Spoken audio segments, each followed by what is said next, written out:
धर्म स्नेही बंधुओं,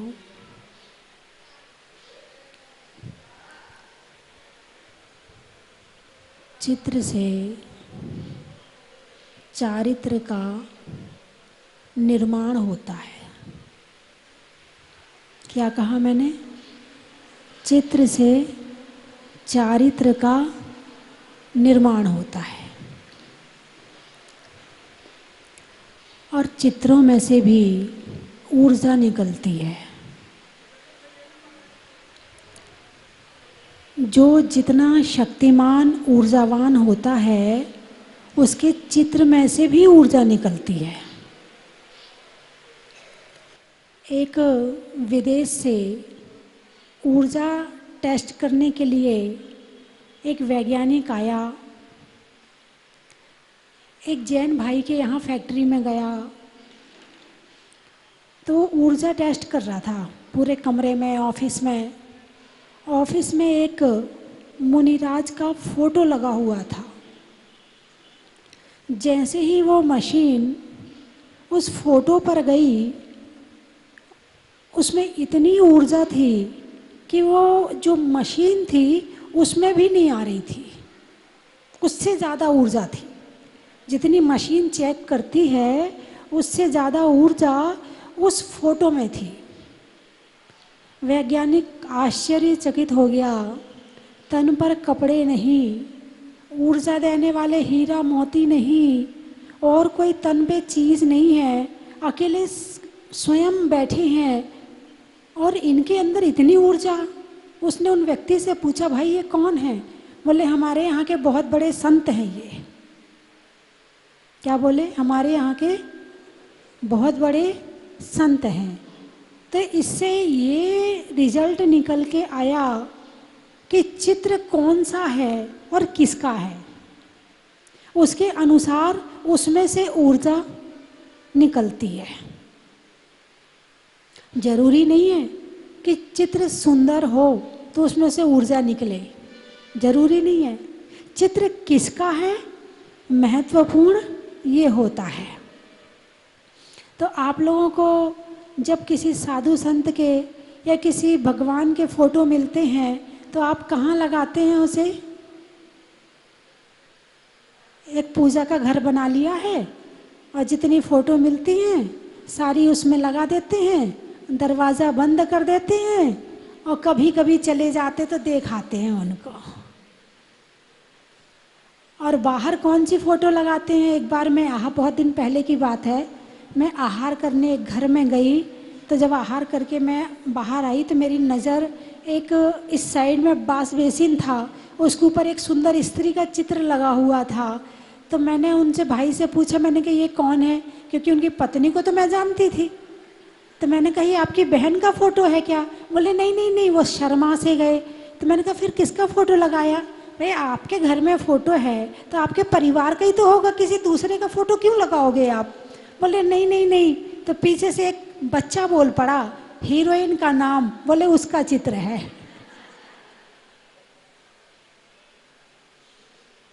भगवान की फ़ोटो कहाँ लगा रखी है? सब एक जगह है। बैठो भगवान जी, माता जी, महाराज जी आपस में बैठ के बातें करो। आप तो, हमें तुम्हारी ज़रूरत है नहीं, अब मिल गई है फ़ोटो तो अब लगानी पड़ेगी, हैं? अब लगानी तो पड़ेगी क्योंकि मिल गई है, मिली हुई चीज़ है। खरीद के तो आप भगवान की फ़ोटो लेते नहीं हो। खरीद के तो 100 में से 2% आदमी होगा जो भगवान की फ़ोटो खरीदता होगा, बाकी 98 में से ज़रूरत ही नहीं है उनको भगवान की फ़ोटो की। और यदि मिल भी जाती है तो उन्हें ले जाके एक कोने में, यानी पूजा घर भी कहाँ होता है? या तो बिल्कुल पूरे छत पे, तीसरी मंजिल के ऊपर, कि जाने के लिए 100 बार सोचना पड़े। छत पे एक कमरा बना दिया जहाँ गर्मी में गर्मी बहुत होती है, ठंड में ठंड बहुत होती है और बारिश में निकल के जाना मुश्किल होता है। क्या करें, ऊपर है ना, जा नहीं पाते हैं, फिर बहाना शुरू हो जाता है। या तो कमरा आपका पूजा का वहाँ होता है, और या होता है सीढ़ियों के नीचे जहाँ सब चढ़ते उतरते हैं, सबके पैर पड़ते हैं, या वहाँ होता है। बढ़िया जगह कमरा तो आपका ड्राइंग रूम होता है, जहाँ लोग आते हैं जाते हैं, जहाँ आप बैठ के बातचीत करते हैं। टीवी वाला कमरा सबसे सुंदर होता है, जहाँ आप सीरियल देखते हैं बैठकर, जहाँ आप मैच देखते हैं बैठकर, वहाँ एसी भी लगा होता है। एसी नहीं होगा तो कूलर भी लगा होगा। पूजा वाले कमरे में कुछ नहीं लगा होता है, और बाई चांस लगाओगे तो इतना सा पंखा लगा लोगे छोटा सा, कि ढंग से हवा भी ना आए उसमें। बोलिए ऐसा है कि नहीं है? हैं? घर में जो ऊर्जा देने वाली चीज़ें हैं उसको आपने दरवाज़ा बंद कर दिया। अब ऊर्जा आए कहाँ से? अब आपका बेटा है, छोटा सा नन्हा सा बेटा है, आपका पोता है, अब उसे नज़र ही नहीं आते हैं कि भगवान कहाँ हैं या साधु संत कहाँ हैं। उसको तो, छोटे बच्चे को तो ऐसी जगह उसके घर में फोटो लगाओ कि हर क्षण उसे नजर आए, क्योंकि चित्र से चारित्र का निर्माण होता है। क्या कहा मैंने? चित्र से चारित्र का निर्माण होता है। जिसकी फोटो बार बार देखोगे, आंखों से देखोगे, वो तुम्हारे अंदर जाएगा, और जो अंदर जा रहा है तुम्हारा जीवन निर्माण कर रहा है। और जब तुम, जो जीवन निर्माण करने वाले चित्र हैं उनको तो तुमने अंदर डाल दिया, और कहीं हीरो का फोटो लगा दिया, कहीं हीरोइन का फोटो लगा दिया, कहीं क्रिकेटर का फोटो लगा दिया, कहीं नेता का फोटो लगा दिया, जिनकी जरूरत नहीं थी उनके फोटो लगा दिए। अरे बोलिए ना, चित्र से बड़ी जल्दी समझ में आती है बात। पहले रेडियो चलता था, है ना? अब रेडियो कौन सुनता है? कौन सुनता बताइए? कोई नहीं सुनता। क्यों? टीवी आ गई। टीवी में चित्र आगे सामने दिखता है, रेडियो में चित्र थोड़ी दिखता है। वहाँ तो केवल आवाज़ आवाज़ आती है, और चित्र दिखे तो अट्रैक्ट हो जाते हैं, खिंच जाते हैं, उससे जुड़ जाते हैं, और वो चित्र अंदर तक पहुँच जाता है। अब आप लोग सीरियल देखते कि नहीं देखते? कितने लोग नहीं देखते? वो हाथ उठाओ तो देखने वाले अपने आप पता चल जाएंगे। अच्छा, बाकी लोग देखते हैं। अब मुझे ये बताओ कि आपको जिस सीरियल को आप देखते हैं वो उसके चित्र आपके दिमाग में घूमते हैं कि नहीं घूमते हैं? आप भगवान के दर्शन करके घर जाते हैं, आपके दिमाग में भगवान की फोटो घूमती है? नहीं घूमती है, नहीं घूमती है। और वो सीरियल के कलाकार माला फेरने बैठो, नहीं, जो देखते उन्हें उनको पता होगा। मेरे पास में आती है इस तरह की चर्चाएं आती, बोले माता जी कोई अच्छा सा मंत्र बता दो, मन नहीं लगता है। तो मैंने कहा मतलब मन कैसे नहीं लगता, आप ये तो बताओ। बोले नमोकार मंत्र की माला फेरने बैठो और कहीं कोई दिखता है, कहीं कोई दिखता, कहीं कोई दिखता है। याद करने बैठे हैं भगवान को और याद कोई और आ रहा है।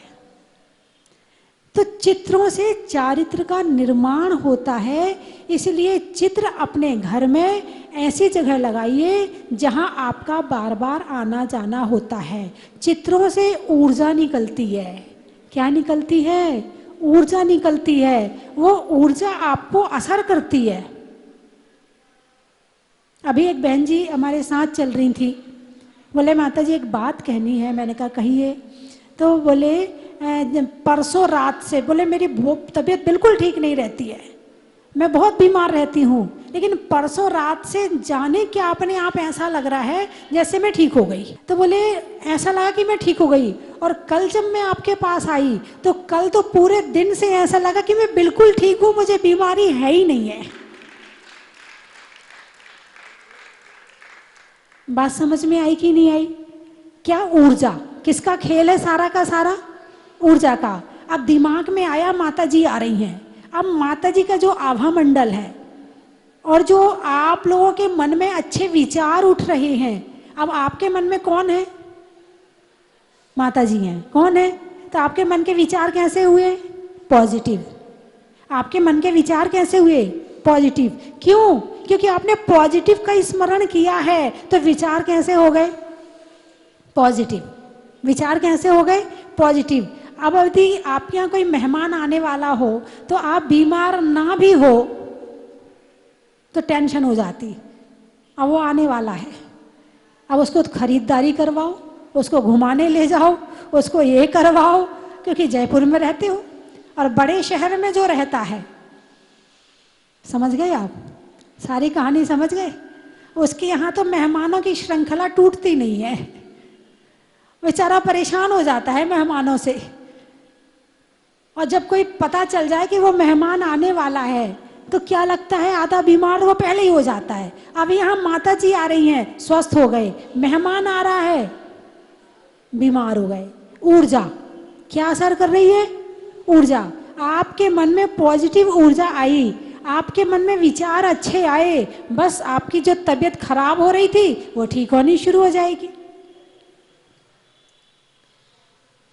और चित्र यदि आपके घर के बाहर वाले कमरे में हो तो बाहर की जो अलाय बलाय आधी व्याधि आन घुसने वाली थी आपके अंदर में, और यदि वो चित्र आपके घर के बाहर वाले कमरे में लगे होंगे तो वो बाहर से ही बाहर चली जाती है।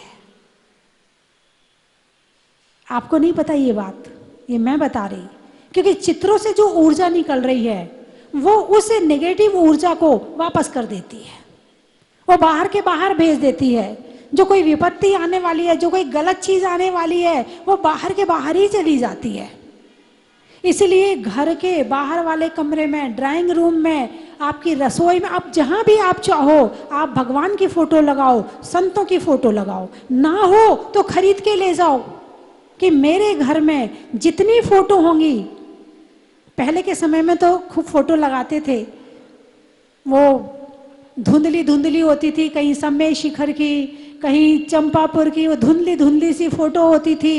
आदमी पुताई करता था, बड़े धीरे से उतारता था टूट ना जाए, क्योंकि पहले प्लास्टिक नहीं होता था, शीशा होता था। बड़े धीरे से अच्छे से रखता था, अच्छे से उठाता था, अच्छे से लगाता था, फिर लगाता था। लोग जाते थे तो अच्छा इनके घर में समय शिखर की फोटो लगी है, अच्छा इनके घर में राजग्रही की फोटो लगी है, बड़ा स्टैंडर्ड माना जाता था।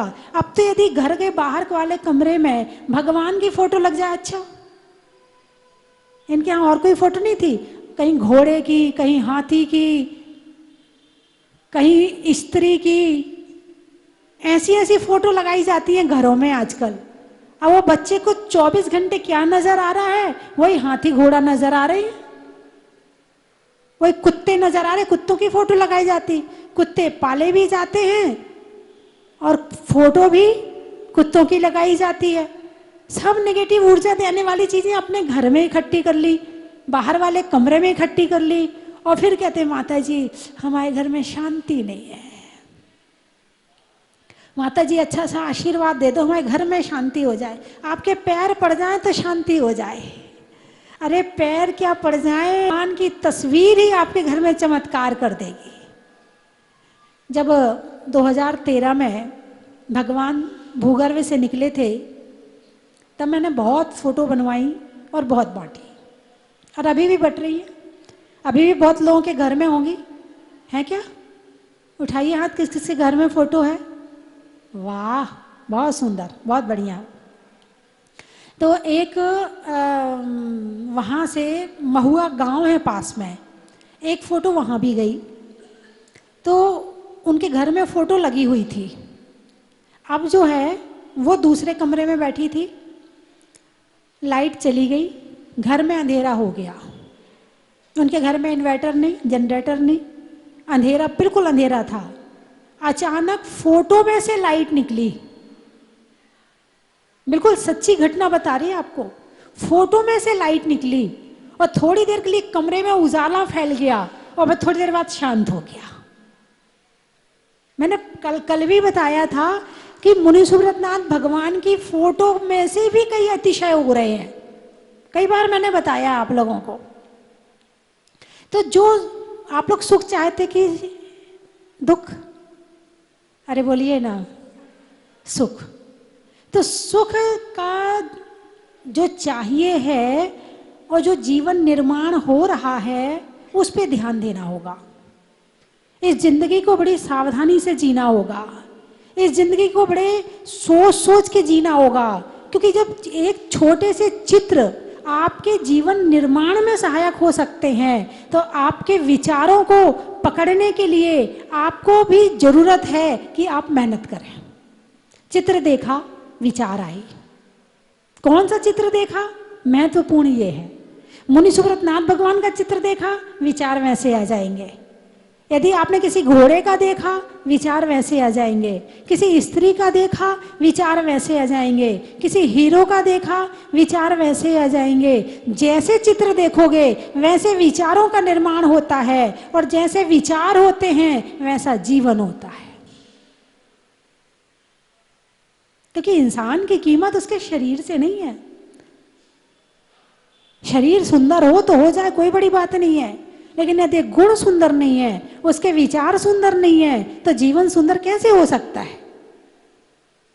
शरीर की सुंदरता थोड़ी देर के लिए आकर्षित कर सकती है, थोड़ी देर के लिए, थोड़ी देर के लिए अच्छा लगता है, अच्छा बहुत सुंदर है। और जब पता चलेगा कि जैसे फूल है, फूल बहुत सुंदर है, बहुत सुंदर है, बहुत सुंदर है, मगर उसमें खुशबू ना हो, बताइए कितनी देर अच्छा लगेगा? कितनी देर अच्छा लगेगा? ऐसे ही कोई व्यक्ति कितना भी सुंदर हो, लेकिन यदि उसके अंदर गुण नहीं है, उसके अच्छे विचार नहीं है, उसकी अच्छी वाणी नहीं है, उसके अच्छे कार्य नहीं है, उसके अच्छे काम नहीं है, तो वो थोड़ी देर के लिए अच्छा लगेगा, उसके बाद लगने वाला नहीं है। बोर हो जाओगे थोड़ी देर में। आज हर कोई पत्नी सुंदर लाना चाहता है। पत्नी कैसी चाहिए? अरे बोलिए ना, सुंदर चाहिए, नखरे वाली चाहिए, सीधी नहीं चाहिए। आजकल के लोगों को पत्नी सीधी मिल जाए तो कहते पागल है। जब तक वो लड़े ना, जब तक तुम्हें नाक चबे ना चबा दे, तब तक तुम्हें आनंद नहीं आता है। लेकिन ध्यान रखना, यदि सीधी आई है ना, बड़े पुण्यवान हो, क्योंकि ये नखरे वाली थोड़ी देर के लिए अच्छी लगती है, दूर से अच्छी लगती है। आज इस होटल में लेके चलो, कल उस होटल में लेके चलो, परसों पिक्चर दिखाने लेके चलो, और नहीं चलो तो फिर लड़ो, आ जाओ फिर युद्ध, महाभारत शुरू। यदि पत्नी आपको सीधी मिल गई है ना, तो आप अपने आप को बड़ा भाग्यशाली समझना कि जो कह देते हो वो मान लेती है। उसी घर में शांति है, उसी घर में शांति है जिस घर में कहा और मान लिया गया। और जिस घर में बोला, फिर दूसरा सवाल आएगा, काहे के लिए? फिर यहाँ से जवाब दिया जाएगा इसलिए, ये तो पहले भी हुआ था, फिर यहाँ से आता नहीं नहीं उसके लिए। यानी 101 काम करवाना हो तो पहले 100 जवाब सवाल होते हैं, तब एक काम होता है। ज़्यादा होशियार पत्नी ले आए, ज़्यादा तेज तर्राट ले आए, तो वो जो है 100 प्रश्न करती है तुमसे, लेकिन सीधी आएगी तो जो तुम कहोगे वो कर लेगी। एक व्यक्ति कबीरदास जी के पास गया, बोले मुझे शादी करनी है। बोले बैठ जा। दिन के 12 बजे थे, धूप निकल रही थी। कबीरदास जी ने अपनी पत्नी से कहा जरा दीपक जला के लाना। पत्नी ने दीपक जलाया और ले आई। थोड़ी देर बाद उनके दूध पीने का समय हुआ। पत्नी गिलास में दूध लेकर आई, उन्होंने चुपचाप पी लिया। बोले कुछ समझ में आया? बोले नहीं आया समझ में। बोले मैंने दिन के 12 बजे कहा कि दीपक जला के ला, तो उसने मेरे से कोई प्रश्न नहीं किया।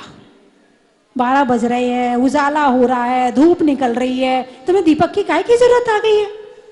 पागल हो गए क्या? तुम्हें दीपक चाहिए? 12 बजे दीपक चाहिए क्या तुम्हें? कुछ नहीं बोला, कोई प्रश्न नहीं किया, और चुपचाप दीपक जला के ले आई। बोले दूसरी बात, बोले अभी जो दूध दिया ना उसने, उसमें नमक मिला था। हो सकता उसने गलती से चीनी की जगह नमक मिला दिया हो, और मैंने चुपचाप पी लिया। मैंने चुपचाप पी लिया। यदि ऐसी पत्नी मिले और तुम ऐसे पति बनो तो शादी कर लो। तुम ऐसे पति बन नहीं सकते, और ऐसी पत्नी मिले ना तो शादी करना फिर बेकार है। बाद में तुम पछताओ कि हाय भगवान मैंने कहाँ से शादी कर ली, कहाँ से इसको ढूंढ के ले आया, मैं तो घर में पत्नी नहीं लाया, कलेश लेके आ गया। और आज का जमाना आप समझ ही रहे हो कि कोई भी आजकल, वैसे लड़कियां पहले बहुत सीधी होती थी, पहले लड़की देखने जाते थे तो घर के सारे लोग नहीं जाते थे, पहले घर के जो वहाँ का आसपास का नाऊ होता था वो जाता था पत्नी लड़की देखने के लिए, और वो लड़की उस नाऊ को खाना खिलाती थी, वो नाऊ उसके पैर देखता था, खाने खिलाने का तरीका देखता था, उसका आवाज़ सुनता था, इससे बता देता था लड़की ठीक है, और शादी हो जाती थी और लड़की 1 नंबर की निकलती थी, है ना। अब लड़की देखने के लिए पहले मम्मी पापा जाते हैं, फिर दोस्त जाते हैं, फिर उसकी बहन जाती है, फिर उसके जीजा जाते हैं। वो भी कहती तुम मुझे एक एक करके देखने आए थे, जब मैं आऊंगी तो तुम लोगों को भी एक एक करके।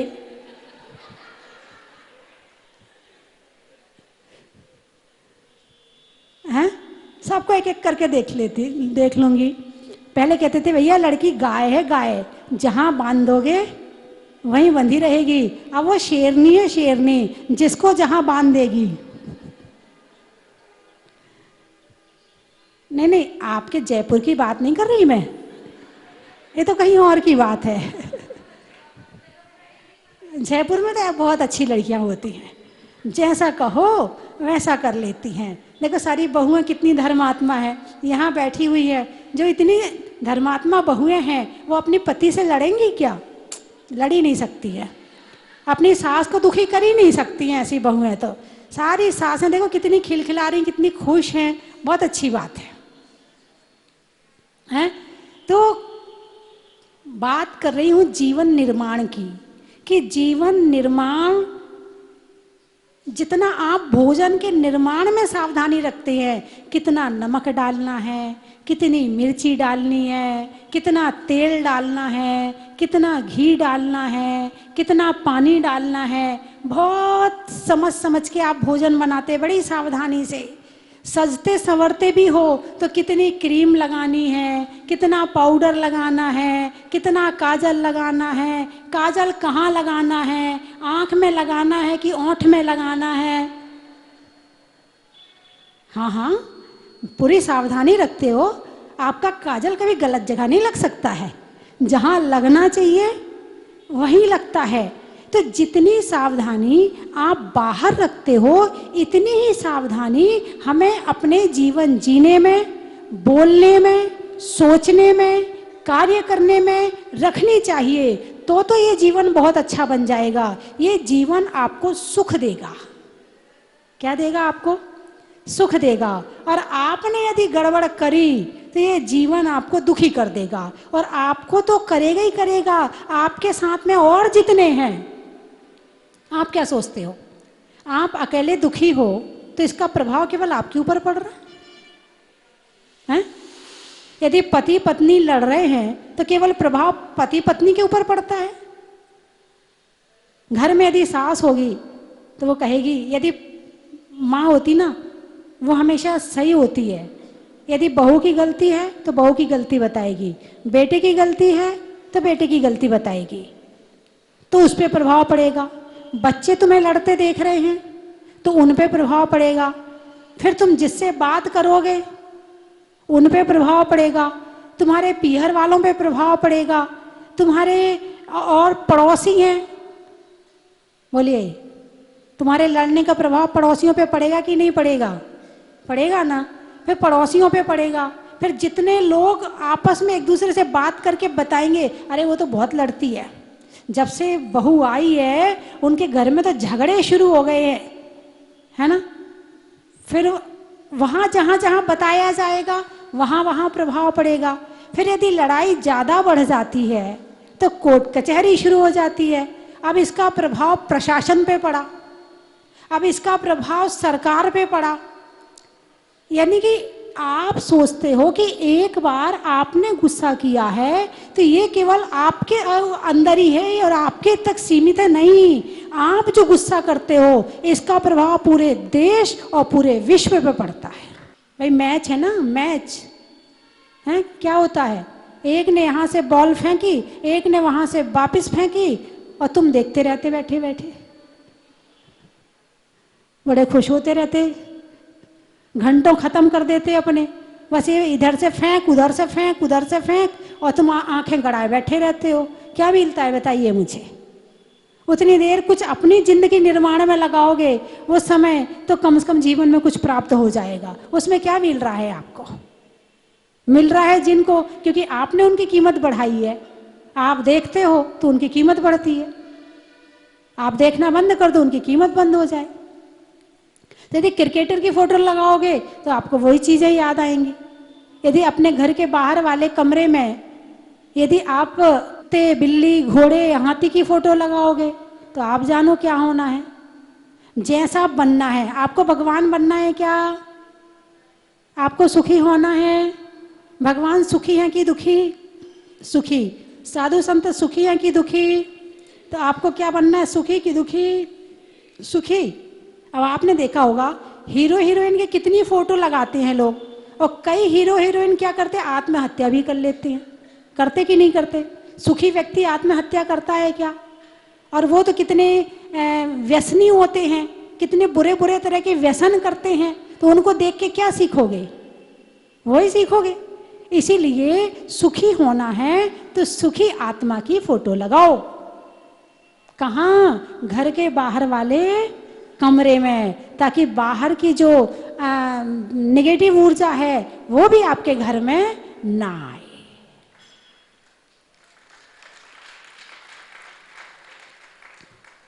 तो मेरी बात आपकी समझ में आ गई? अरे बोलिए ना। तो आज ऐसा कर लोगे? आप कर लोगे? बहुत अच्छी बात है। बच्चों को भी समझाना। और अभी तो आप लोग जो है, आपने तो प्रवचन सुन लिया, तो आपको तो मेरी बात समझ में आ गई।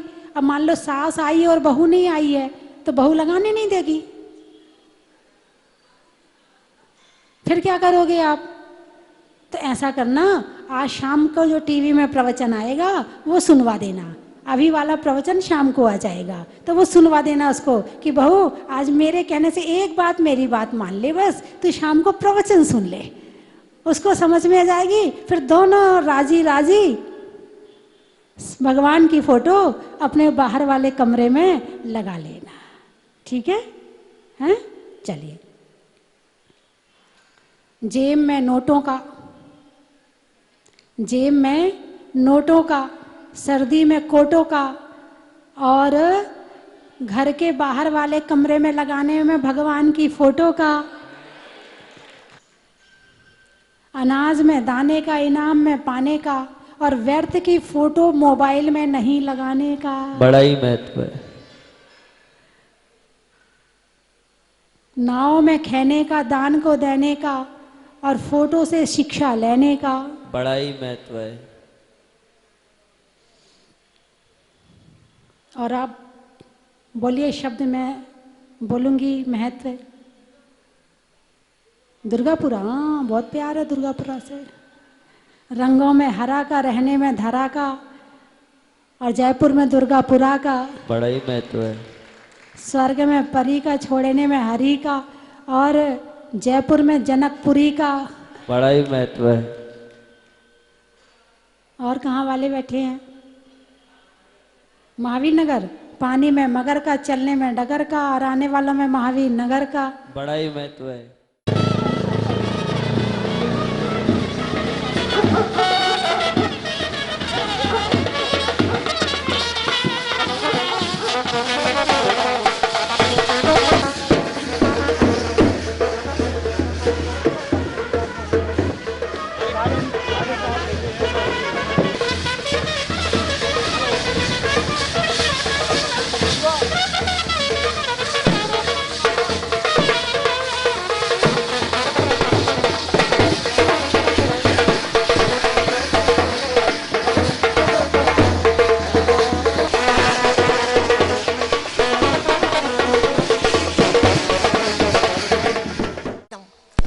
भगवान को देखकर मन में इतना भाव है, इतना भाव है, क्या बताऊं।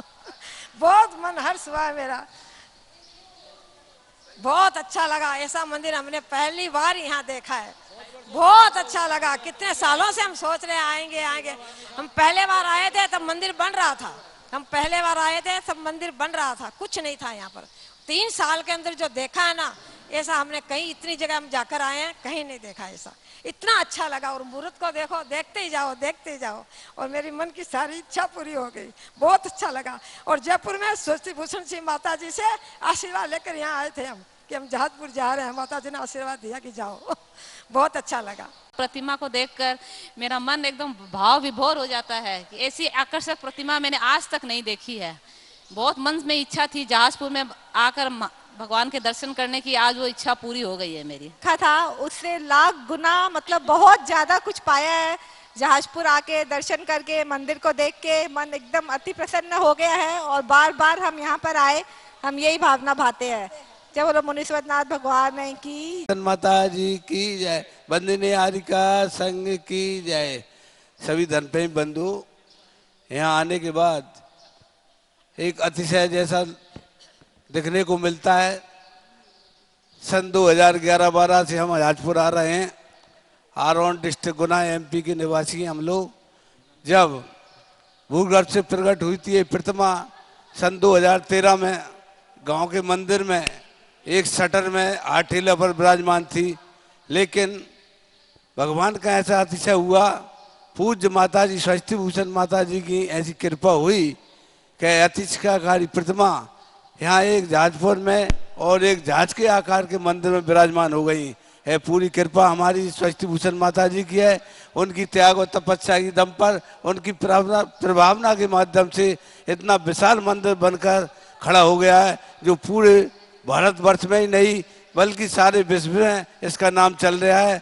और यहाँ पर आने के पश्चात ऐसा लगता है कि यहाँ से जाए ना जाए, लेकिन हम श्रावक लोग हैं और श्रावक धर्म का पालन करते हुए अधिक से अधिक समय धर्म के प्रति समर्पित रखते हुए जहाजपुर में विराजमान मुनीश्वरनाथ भगवान के चरणों में हम अपनी भावना को प्रकट करते हैं और उनके चरणों में हम आशीर्वाद चाहते हैं। हमारी मनोकामनाएं पूरी होती रहें और साल में कम से कम एक बार तो हम आते ही हैं और भगवान से प्रार्थना करते हैं ज़्यादा से ज़्यादा समय हमें भगवान के चरणों में मिलता रहे। बोली परम पूज्य 105 स्वस्ति भूषण माता जी की जय।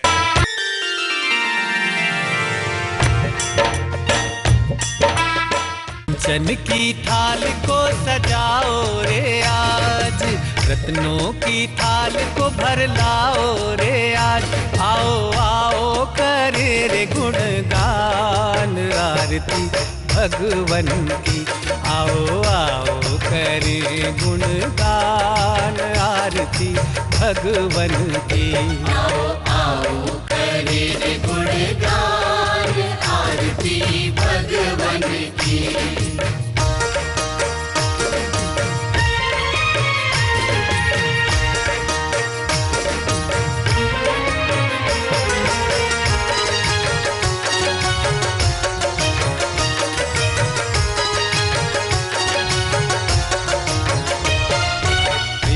सुमित्र के राज दुलारे, माँ पद्मा जी के नैनों के तारे। पिता सुमित्र के राज दुलारे, माँ पद्मा जी के नैनों के तारे। राजगृही में जन्म लियो आप, राजगृही में जन्म लियो आप। आओ आओ मनाए खुशी आज आरती भगवन की। आओ आओ करे गुणगान आरती भगवन की। आओ आओ करे गुणगान आरती भगवन की।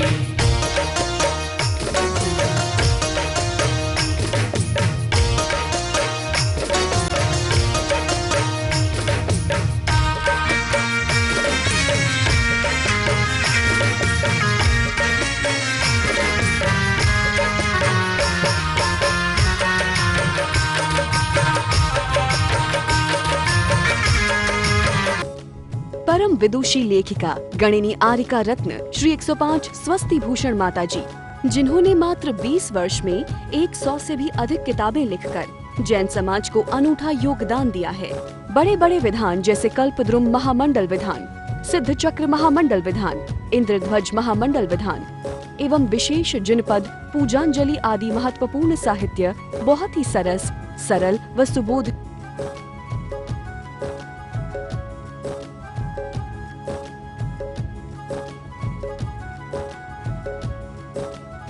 करने हेतु आज ही संपर्क करें।